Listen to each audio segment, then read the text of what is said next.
Hello, thank you for joining us for the third video in our Revenue Thursdays video discussion series. This week, we're going to talk about something that is fundamental to your revenue strategy, your pricing. Last week, I talked about how every potential ticket buyer has a unique perception of what a performance is worth. This week, we want to take that idea and apply it to our pricing. And there's a name for this, that is value-based pricing. The main concept in value-based pricing is that a ticket is worth as much as someone is willing to pay for it. So we should price our tickets accordingly. Now, I think this intuitively makes sense. But in practice, it's easy to forget about value-based pricing and be pulled into what I think of as pricing traps. Pricing traps are things that influence the way we price a performance that have nothing to do with how a ticket buyer actually values a ticket. Some common pricing traps include pricing to cover the cost of a performer's fee or the performance itself. This is an easy trap to fall into, but it's important to remember that the cost to your organization to put on a performance does not actually correspond to how much the audience is willing to pay for tickets. Another pricing trap can come from being handed a revenue goal with no basis in data and then trying to price to meet that goal. This is one that can take some work to overcome because you really need to focus internally on how goals are being set and get all of the right people on board to start setting data-based goals. And then a third pricing trap, and this is a big one that might be a little bit more in your control, not pricing high enough because we've never priced that high, or we don't think our audience will pay that much, or some other reason that's based on gut feeling rather than based on data. So, how do you avoid these pricing traps? And as per the title of this week's video, how do you know how high you can go? Well, one place to look is historical data. If you've done performances that are somewhat similar in the past, looking at the pricing for those performances and how audiences responded to the prices can be a really good place to start. But what data exactly should you be looking at? A good place to start is looking at your sales by price point. In this chart, each bar represents a starting price point. This could correspond to a section of the hall, but it might also combine sections that have the same pricing so that I can see the overall totals for each price point. In each column, the blue represents sold and the white represents unsold. The percentage in each column is the percentage of that price that's sold. In this example, you can see that price 1 and price 2, my two highest price points, are basically full, while there are unsold seats in prices 3 through 5. This pattern tells me that there's likely some room to increase prices. And I know that some people would look at this and say, the performance was only 65% full overall. I don't want to raise prices and risk selling even fewer tickets.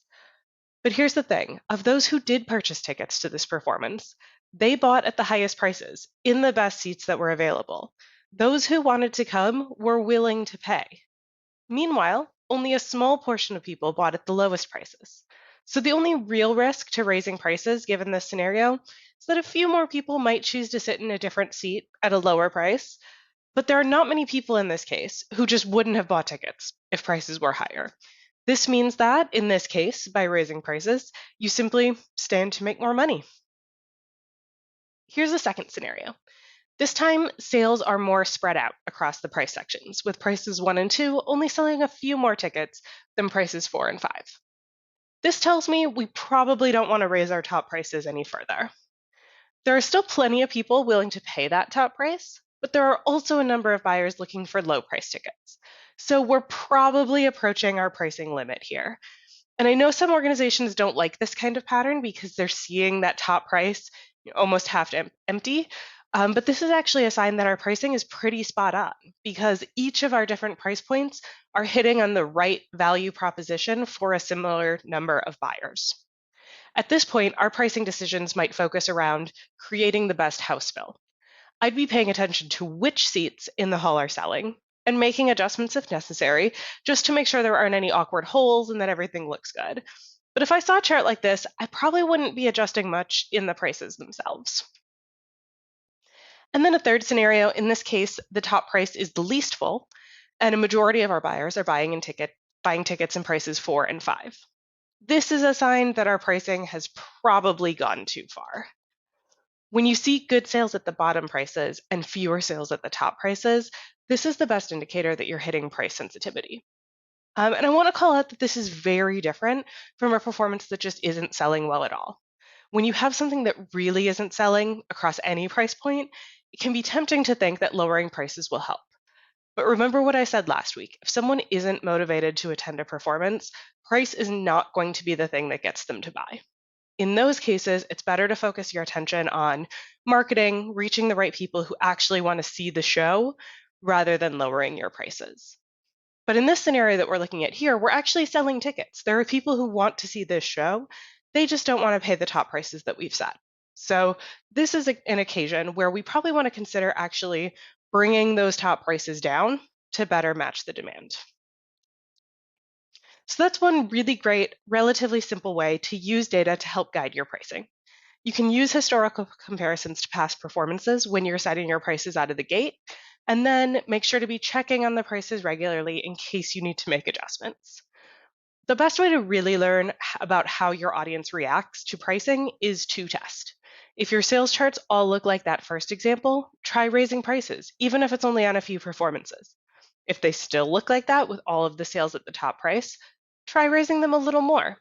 If sales start to slow at that top price, then you can start getting a sense of where the actual upper limit is for your prices. The key thing is don't be afraid to adjust and make changes even within the sales cycle, because that really is the best way to find out for sure.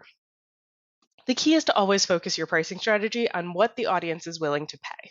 Try to resist the urge to worry about those other external factors when you're setting your prices.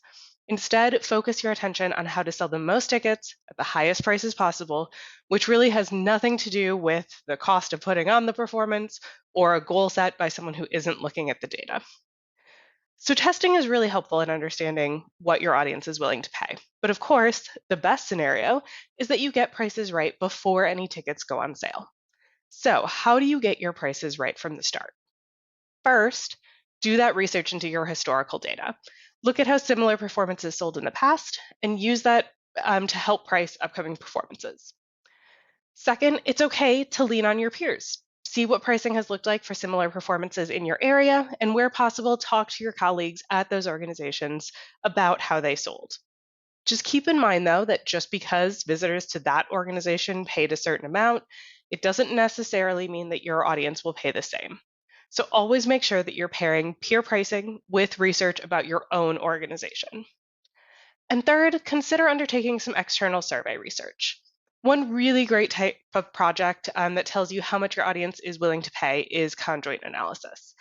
Conjoint is a survey-based analysis that helps you understand exactly how much your audience is willing to pay and which factors like day of week, title, or lead actor have the most effect on their willingness to pay. This chart is an example from a performing arts client where we undertook conjoint analysis.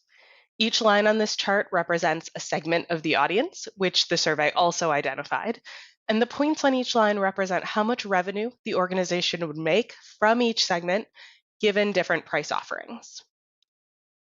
What you can see is that for some segments, up at the top here, this organization would make the most revenue at $120, which is the highest price point we tested. For other segments, the revenue maxes out at $80, $60, and $50. This tells us for the organization that there are some people willing to pay $120 or more for a ticket. So they can price some of their tickets that high. But there are also members of their audience who are looking for a $50 or less ticket. So they want to make sure to have those available as well in order to make as much revenue as possible at the top end, but also sell as many tickets as possible. I realize that undertaking a complex survey like conjoint analysis isn't possible for every organization, so that's where relying on historical data and testing of prices is really the way to go. But if you're able to make the investment, taking the time to do additional research can really help you make sure that you're getting your prices right. So for our discussion this week, I'm interested to hear more about your pricing challenges. What are your biggest obstacles to getting your prices right? If you've been testing out new prices, what have you learned? And have you noticed any differences in the price sensitivity of your audience lately compared to past years? I'm really looking forward to hearing from you, and I hope you'll join us on Thursday for our next discussion.